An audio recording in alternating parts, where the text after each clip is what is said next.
This video is titled Inside a SWAT and Drug Task Force. How the hell did he get a camera in there?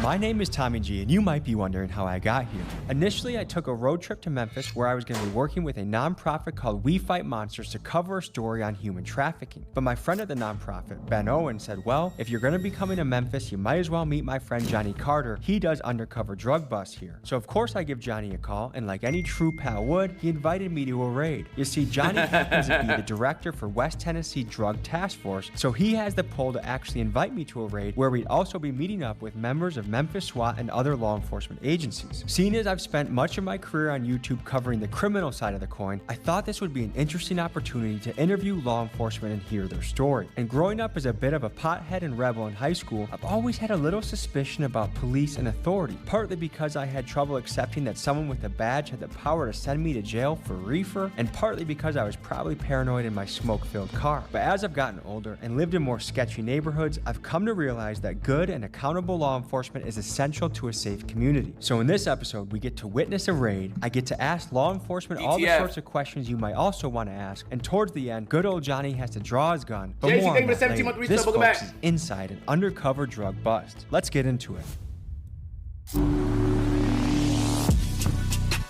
Man's finger, yeah.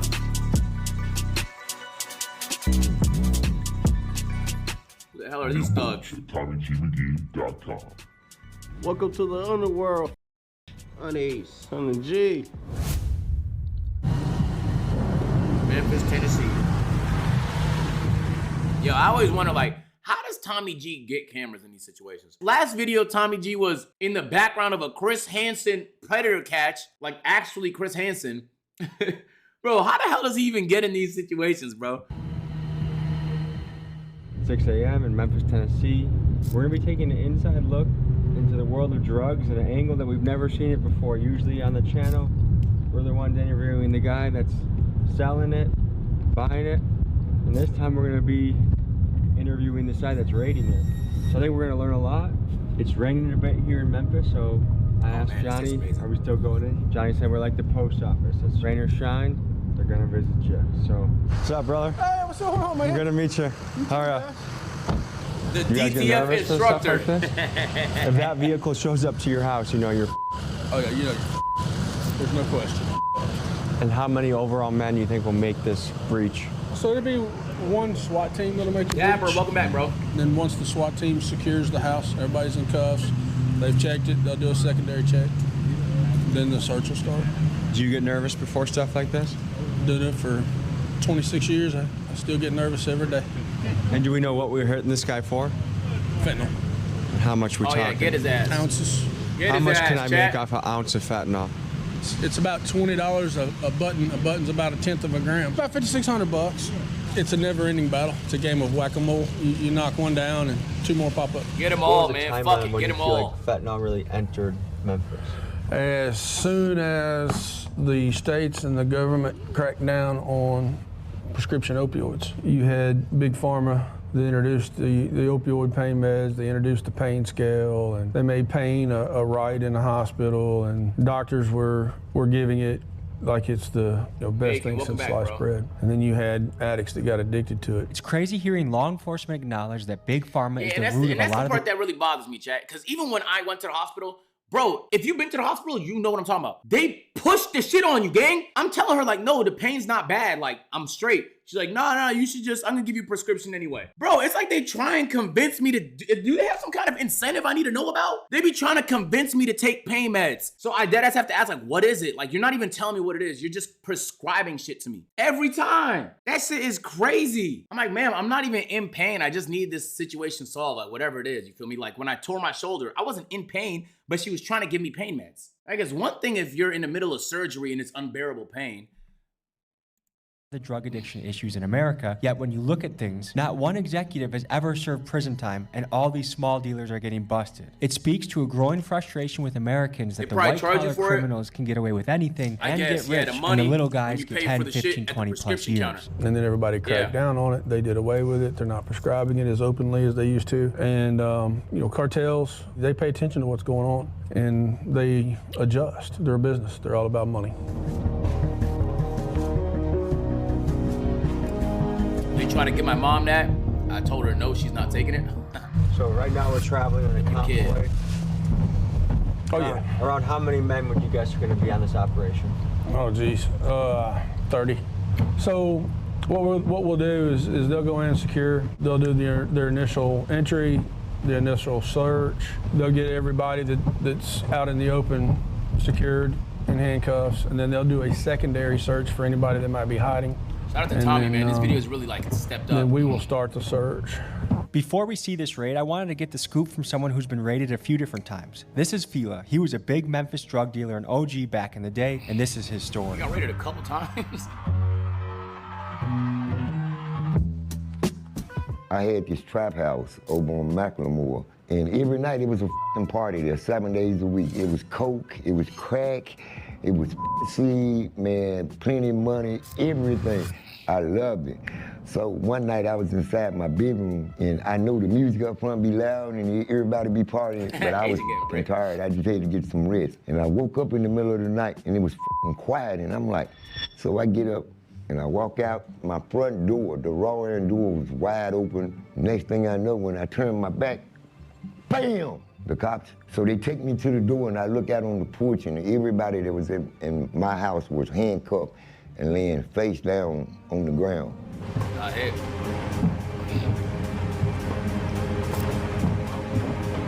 So there's a trap house right next to a sheriff's deputy? So that's probably why they're not selling as much out of that house and going to other places. Okay, so they're at the front door, they're preparing to go. He's gonna know they're coming in, man. Look at them flashing lights. So they're not doing a no-knock raid, I take it? No, those are illegal now. Probably for good reason, right? Oh yeah. They're breaching the door. They're kicking the door.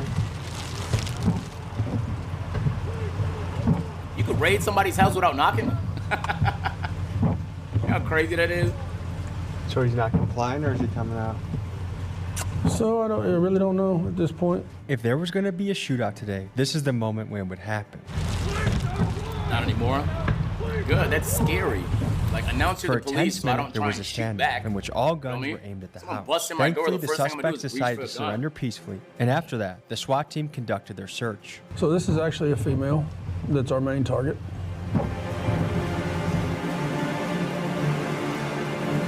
Damn, the huss!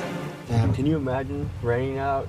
You're woken up at 6:20 a.m. in your underwear and you're Got his ass, put him in jail, keep him there. I mean, how many He's years selling has a guy like fentanyl, this he's killing facing, niggas, most bro. likely? Keep him there. So it depends on the amount and their criminal history. Sale of fentanyl is a Class B felony. They should get the maximum amount of time that it carries. Fentanyl is like playing Russian roulette. You don't know if you gonna hit this shit and you gonna die or not. That's crazy. That's so crazy.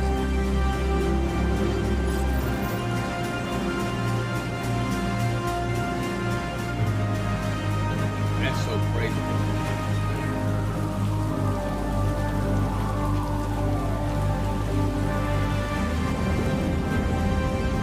Yeah, doggy.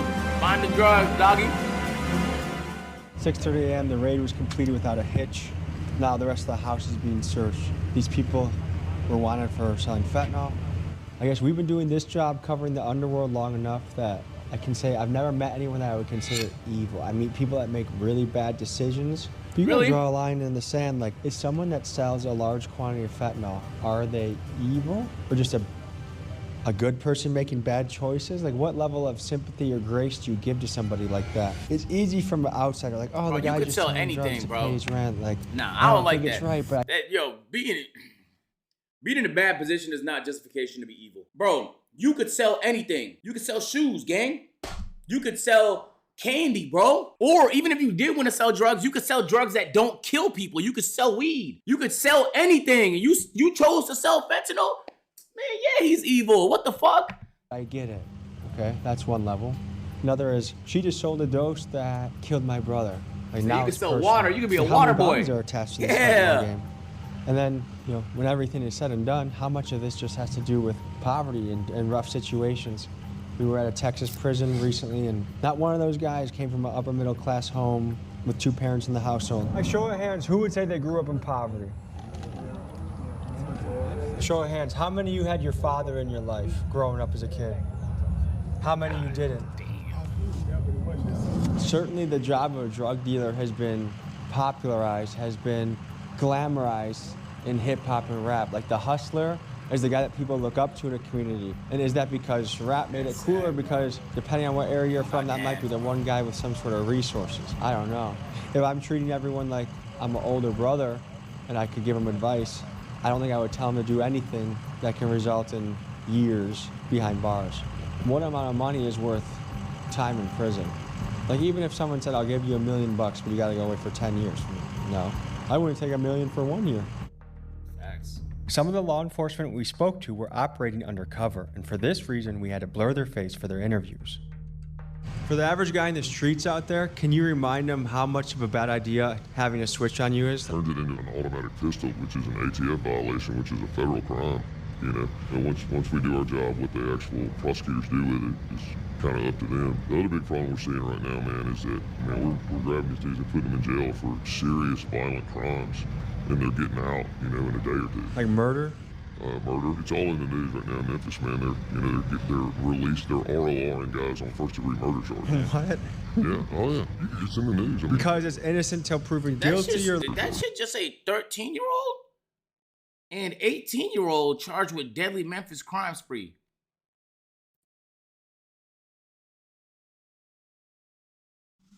what? yeah. Oh yeah.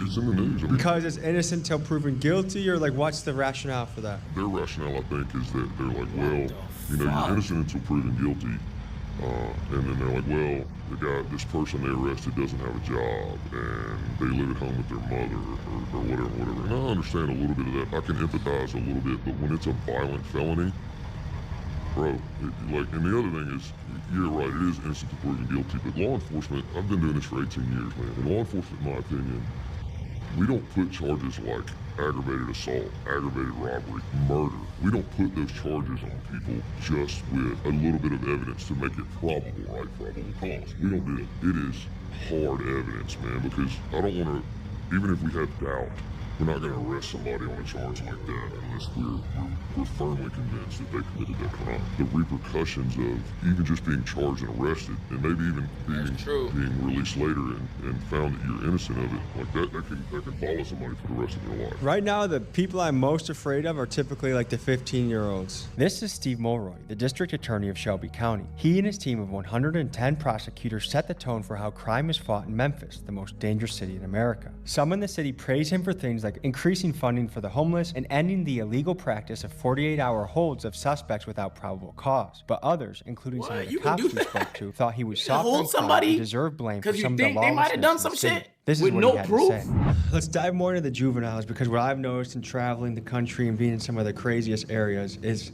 it's the younger kids, 13, 14, 15-year-old kids that you sometimes have to be the most afraid of. How do you curb them, but also not just give them a free pass to get out tomorrow and do it again? There are 2 particular types of crimes here in Shelby County that we're really concerned about with under 18 crime. One is car break-ins and the other is car thefts. One of the things we're doing to address that problem is we've set up in our office something called the CARS unit in our juvenile court team. And the idea is that the goal is to try to intervene early on where these under 18, but these kids are committing a nonviolent car break-in or I got an email yesterday. They said my TRX was recalled. What the fuck is, what is that about? Sorry, on the note of cars. They said you gotta bring it into the dealership. It's a recall. Why is every car being recalled all of a sudden? They should have told me that before I just paid for all the damages and shit. I'd have just had them do it. Fix the rest of this shit. nonviolent car theft. Fix for free? We're trying to intervene before they graduate on to more serious crimes. Stability By the control time they come failure. To us, they're already Queen, thank you down for tier 1. Welcome the to the wrong agency. path, right? What we really want to do is intervene wanna collect more your upstream, insurance, just let me earlier know. in their lives, where it can be more effective. The people that are doing the killing, especially the young guys, like what is the psychological profile that it seems like there's been such a loss of value Frank, in David, life? 10 months. What is that? I don't think a lot of these killings are done with any real thought put into it, right? I think it's an emotional response at a moment's notice. So impulse control issues? Very much impulse control. I mean, that's why you're seeing most of these young people that, you know, in their teens that are committing a lot of these crimes. It's impulse control. For whatever reason, I don't think they understand the ramifications and the depth of what they're doing. Do you think the killer is celebrated? Yeah, oh yeah. Man, so-and-so got 2 bodies. He got 3 bodies. You know, whatever. Yeah, that's how they look at it. It just continues, man. So for someone that says like, wow, man, people are in tough situations, poverty. Bullshit. You're making excuses, man, because you can say it's because they come from, you know, an environment that doesn't give them chances. That's bullshit, man. I don't want to hear that. It's still the United States of America, man. If you make the decision to make your life better, you can make your life better. What's going through your head right now? I'm just glad everybody's safe. We're safe, the bad guys are safe, nobody got hurt, so that's a good day. And then, of course, we found what we were looking for, so that's an even better day. Were there any weapons found? No weapons, surprisingly. How often do you find a switch when it comes to a fentanyl bust? Switches are all over. That's all it is? The external switches, now they've got internal switches too, which are harder to, It's like a small break the gun attachment. down to find it. Over the course of your career, how many raids, busts do you think you've gone on? Oh, Jesus. Well over 1,000. I've been in law enforcement 26 years, full-time dope and gangs for 21 years. And no I do weapons, but drugs. Anywhere from That's 1 an easy to lick, ain't 6 it? a week. So that's a lot of math this early in the morning. Does it feel like you have a wild job? It used to. It's kind of become the norm for me now. I mean, I still love it. It's still exciting, and it's still a community service.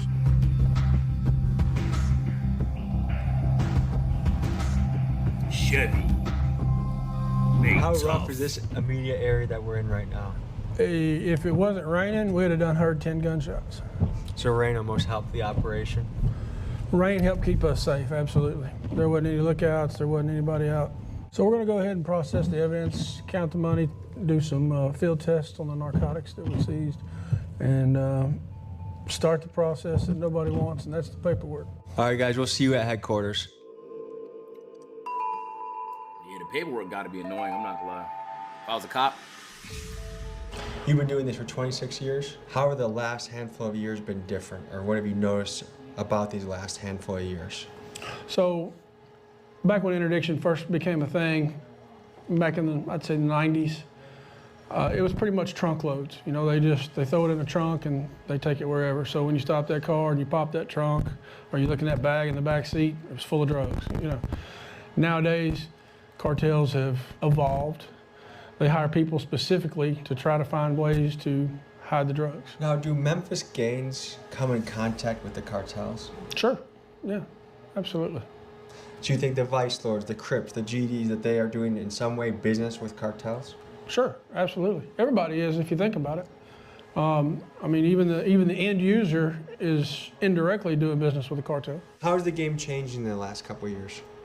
Oh, it's constantly evolving. I mean, every day you wake up, it's something how new. they smoke that It's a fent, different nigga. way of hiding. It's a different way of selling. It's a willing different to die for this terminology. high. It's a different drug. Crazy. As we were sitting in Johnny's office, the interrogation of the suspects was happening in the room next door, so I peeked around the corner to see if I could hear how it was going. Yo, they I brought tried him to to the imagine how the interrogation suspects were place. feeling, knowing that if found guilty, they faced years of their life in prison behind bars. Is there any misconception about your line of work that Can't think you'd for like to yourself. educate the public on? There's a difference in opinion, which is what makes America America. Everybody has their own opinions. Some people think, oh, there's the war on drugs, we're never going to win, and we should leave these people alone, let them do what they do, and they're not bothering anybody but themselves. Some people think they ought to be locked up and the key thrown away for the rest of their life. Personally, I'm somewhere in the middle there. I think if we can help somebody and we can rehabilitate them. There are some people out there that probably need to be locked up and the key thrown away, and that's those evil people that I've stared in the face over the years. How long can these interrogations go for? Oh, I've had them go 30 seconds to 4 hours. When people are in the interrogation room, what percentage of them Nigga folded in 30 seconds. Yo, ask So the nigga for majority resub. will talk and will give up some amount of information, and then it doesn't mean that they cooperate. This year alone, we seized over a ton of narcotics since January 1. What percentage of that is non-weed tonnage? Oh, majority of it's weed. Do you ever feel like when you bust a house for weed, or you're like, come on, that's weed? Yes and no. The majority of that came off the interdiction unit, off the interstate. It was coming out of California or Colorado, places like that, coming across.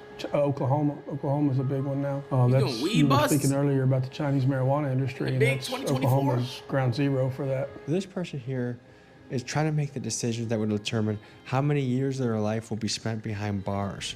Let's tell you more about that process. Let's talk about the odds these suspects are facing. If the It's not feds worth were it. involved in the raid, the conviction rate in Fed cases is over 95%. If it's just the county involved, their chances are decently better in fighting the charge. However, one thing worth noting is that most of these cases never make it to court. The vast majority result in plea deals. And due to the heavy caseload many courts face, plea deals with reduced sentences are often offered to promote cooperation and accelerate the legal process. Another tactic those charged can expect is an attempt by law enforcement to turn them into confidential informants in exchange for a heavily reduced sentence. If they give away key evidence, this information can be used to obtain a warrant to raid the next dealer in the chain. The flip side of this, of course, is the extreme danger of being found out to be a snitch. All right, we're gonna walk over here. We're gonna start going through all the evidence that we recovered from the house. We'll do some field tests. We gotta count the money and go through everything.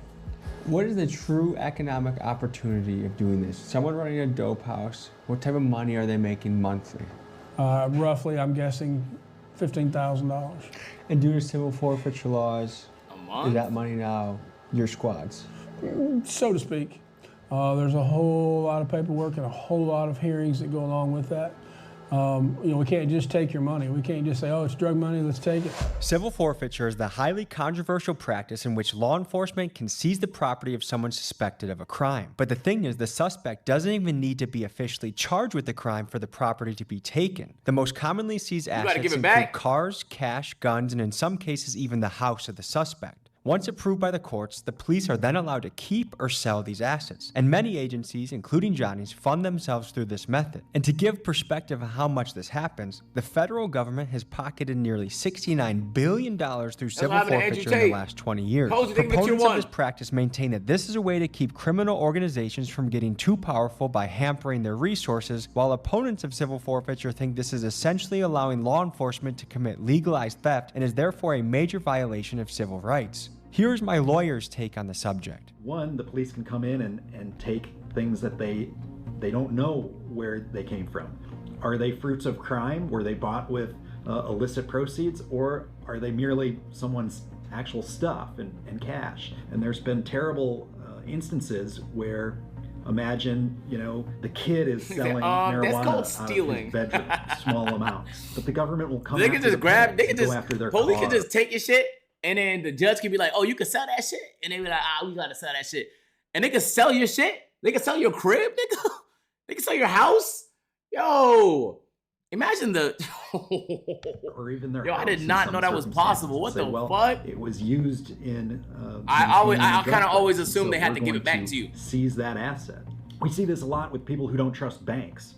Imagine someone who's just trying to gather a bunch of money and go do something, buy a piece of property, buy a car, maybe save for their own house or their kids' college education. So they're squirreling away money, under their mattress essentially.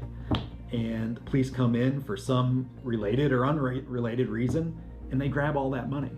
What's that average citizen going to do against all the government agents and all their lawyers and all the bureaucracy that's built up shit. to take those assets? I'm curious to hear in the comments what your take on civil forfeiture is. In your professional opinion, what is the quality of the herb, the marijuana that we have on the table right now? Probably pretty good. Smells more like medicinal. Could I offer my professional opinion? Sure.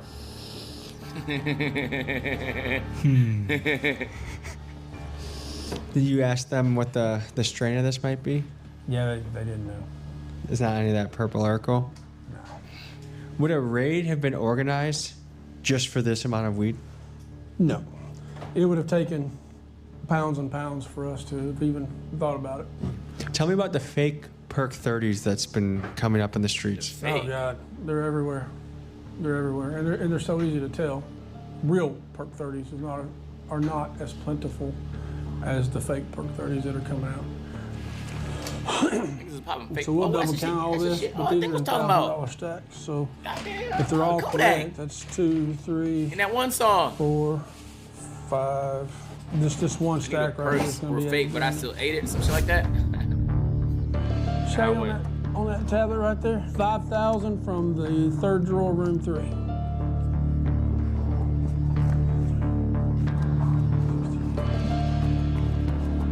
So there's another 1,300 from the bedroom drawer. Red tote in the closet. $8 grand. $1,000 bundles. 8 $1,000 bundles. What's your guess over there, guys? 18,000. I'm gonna go with 16.7. 18,121. Oh, I wanted to taste he what knew the undercover answer before he work said was like, 18,000. so Johnny took us to an area with sketchy motels that was known for being a crime hotspot. Driving around in Johnny's car that looked like the Fedmobile, we would soon find out that the locals were not happy to see us. So when you're navigating the hotspot, what are you thinking? What's going through your head? Well, buddy, you have a fucking vest on with a giant camera. You're driving in a fishbowl. Hey, boy. You're looking for what's out of the ordinary. So you have this crew walking over here. Something looks like it's happening. Something's going on. So she leaned in the window. Is it something going on? She disappeared. Either he could have sold to her and she's going up to you. Did he just park up? Or he's buying and she went up to get the product. Is this a circumstance where the ant leads to the queen? Yeah, I mean, you take it as far as you can. Our goal is to move up. So it is tension. We get the user with, a tenth of a gram or a 1/4 gram or half a gram. We flip them In the back it is. to their dealer. We get them, we flip them to their supplier, to their mid-level supplier. So it's a game of dominoes in a way. It is. See, that's occupied. There's a guy in the driver's seat backed in right there. He's not going into the hotel. He's been approached at least by one street person. She could have bought from him a while ago. Went maybe put it up in a room for later, who knows. Have you had any close calls doing undercover work? Yeah, I've had a few. Went through a neighborhood. Lady was walking through the hood and waved me down, so I stopped. And she tried to sell me some crack. 2 different ways. With that jacket on? 2 different kinds Both of crack. types I of guess crack, you could huh? say. Yeah. Damn, you must have looked like a good customer. And that turned into me trying to arrest her. That turned into her fighting, and then that turned into her pimp coming out and fighting with her against me. So I was 2-on-1 for about 6 or 7 minutes. This was the days before tasers. Uh-oh, the guy that was... The days I before watched him. tasers. Jeez Louise. And the guy behind us was their dealer, right? The nigga just said he bought it. potentially. That's cool. He's filming the car. Whoa.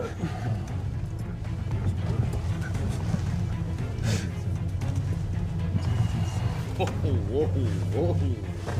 This sketchy potential criminal reverse Uno'd us. You see, instead of Johnny pursuing him, he began pursuing us in an aggressive manner. Folks, in the shadowy underworld, the laws of the jungle apply, and doing us in an aggressive manner. Folks, in the Look, I see the phone case. He got that shit on video. shadowy underworld, the laws of the jungle apply, and territory can be fought over fiercely, and apparently we were not welcome here.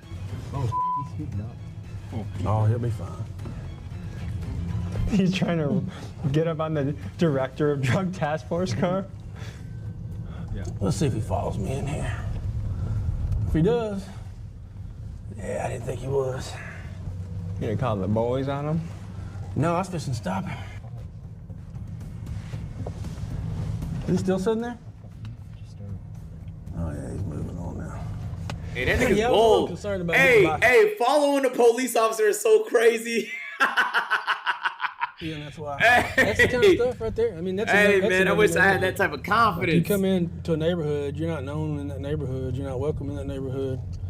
I didn't even know you could do that. I feel like if I tried that, coming up on you, they're gonna stop you. like Clayton County or Cobb County or and that's the part of the undercover risk. Man, this is a Ever job follow that the puts hair on police your officer chest, that huh? close for no reason? Yeah, I tried doing it for 23 years.